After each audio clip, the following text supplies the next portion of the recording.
ഈശോയുടെ നാമത്തിന് എന്ന് മഹത്വമുണ്ടായിരിക്കട്ടെ. വിശുദ്ധ ആഗ്നസ്, കന്യക രക്തസാക്ഷി. കുഞ്ഞാട് എന്ന് വ്യാജാർത്ഥമുള്ള ആഗ്നസ് റോമിൽ ജനിച്ചു. ഒരു കുഞ്ഞാടിനെ കയ്യിൽ വഹിക്കുന്നതായിട്ടാണ് പുണ്യവതിയെ ചിത്രീകരിക്കാറുള്ളത്. പുണ്യവതിയുടെ തിരുനാൾ ദിവസം ആശീർവദിക്കുന്ന 2 കുഞ്ഞാടുകളുടെ രോമം ഉപയോഗിച്ചാണ് ആർച്ച് ബിഷപ്പുമാർ അണിയുന്ന പാലിയം നെയ്തെടുക്കുന്നത്. റോമയിൽ ജനിച്ച ഈ സുന്ദരിയെ വിവാഹം ചെയ്യാനായിട്ട് റോമൻ യുവാക്കൾ അഹമഹമികയ ആഗ്രഹിച്ചു. ഒരു സ്വർഗീയ മണവാളന് തൻ്റെ കന്യാത്തം നേർന്നിരിക്കുന്നുവെന്നായിരുന്നു അവളുടെ മറുപടി. മധുരവചസ്സുകളോ ഭീഷണികളോ അവളുടെ നിശ്ചയത്തിന് വ്യത്യാസം വരുത്തിയില്ല.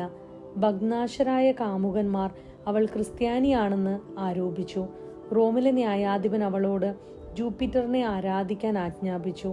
അവൾ അതിന് വഴിപ്പെടുന്നില്ലെന്ന് കണ്ടപ്പോൾ മർദ്ദകർ പീഡന ഉപകരണങ്ങളെല്ലാം അവളെ കാണിച്ചു കൊടുത്തു. ബിംബത്തിന്റെ അടുത്തേക്ക് അവളെ വലിച്ചിഴച്ചു കൊണ്ടുചെന്ന് ധൂപം കയ്യിലെടുത്തുകൊണ്ട് ആരാചാരന്മാർ നിർബന്ധിച്ചു നോക്കി.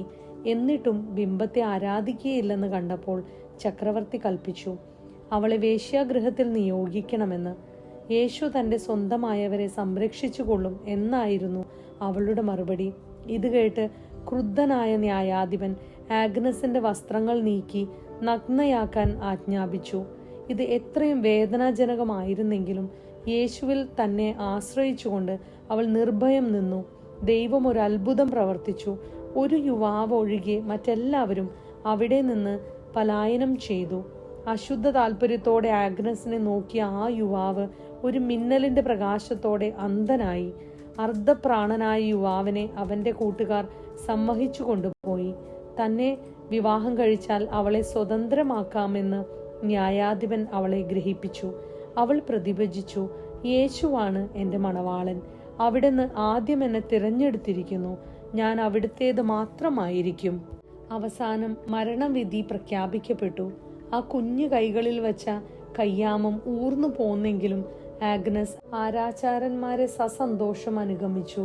ഒരു നിമിഷ നേരം അവൾ മുട്ടുകുത്തി പ്രാർത്ഥിച്ചു.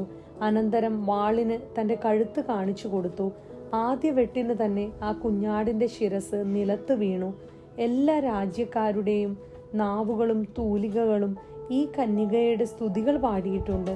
കന്യാത്തത്തിന്റെ മഹത്വത്തെ ഇവൾ രക്തസാക്ഷിത്വം കൊണ്ട് മകുടം ചാർത്തി എന്ന് വിശുദ്ധ ജെറോം പറയുന്നു. വിശുദ്ധ അംബ്രോസിന്റെ പ്രസംഗം ശ്രവിച്ചാലും ഇതൊരു കന്യകയുടെ പിറന്നാളാണ്. അവളുടെ കന്യാത്വം നമുക്ക് അനുകരിക്കാം. ഒരു രക്തസാക്ഷിയുടെ പിറന്നാളാണ്. നമുക്ക് ത്യാഗങ്ങൾ കാഴ്ചവെക്കാം. ഇത് വിശുദ്ധ ആഗ്നസിന്റെ തിരുനാളാണ്. എല്ലാ മനുഷ്യരും വിസ്മയിക്കട്ടെ. കുട്ടികൾ പ്രത്യാശിക്കുകയും വിവാഹിതരായ സ്ത്രീകൾ ആശ്ചര്യപ്പെടുകയും അവിവാഹിതർ അവളെ അനുകരിക്കുകയും ചെയ്യട്ടെ. ഈശോയുടെ നാമത്തിന് എന്നും മഹത്വമുണ്ടായിരിക്കട്ടെ. വിശുദ്ധ ആഗ്നസെ, ഞങ്ങൾക്ക് എല്ലാവർക്കും വേണ്ടി പ്രാർത്ഥിക്കണമേ.